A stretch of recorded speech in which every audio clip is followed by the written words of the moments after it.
កាលពីបុរាណក្នុងសម័យមួយមានព្រះរាជជាមួយព្រះអង្គគង់នៅរាជធានីដ៏រុងរឿង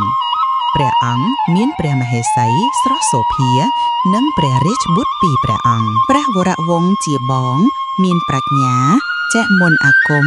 និងល្បិចឆ្លាតវៃព្រះសោរវង្សជាប្អូនមានកម្លាំងវីរភាពកាន់ដាវដ៏ខ្លាំងក្លាថ្ងៃមួយយក្សធំមួយឈ្មោះរាជសីហៈមានថាមពលខ្លាំងក្លាបានវាយប្រហាររាជធានី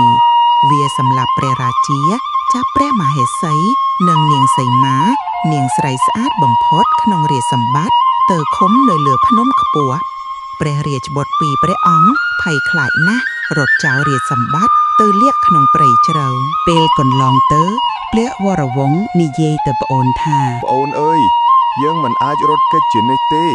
មាតាកំពុងរងទុក្ខបងនិយាយត្រូវខ្ញុំនឹងកាន់ដាវ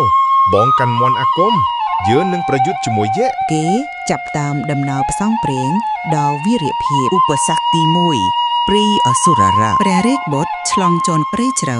មានខ្លាដំរីខ្មឹកពស់ធំធំនិងសត្វព្រៃខូខៅព្រះវរវង្សសូត្រមន្តអាគមធ្វើឲ្យសត្វទាំងនោះសន្លប់ស្ងៀមហើយពួកគេឆ្លងកាត់បានសុវត្ថិភាពនៅមុតជ្រោយមួយមានស្ពានធ្វើពីខ្សែពួកកេងកងចាត់ក្របាល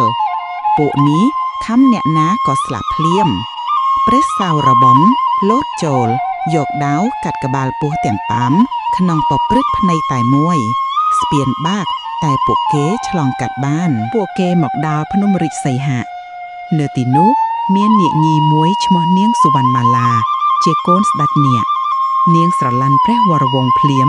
ក៏ប្រែកាយជាមនុស្សស្រីស្អាតហើយនាំផ្លូវចូលភ្នំដោយសម្ងាត់នៅក្នុងភ្នំពួកគេឃើញព្រះមហេសី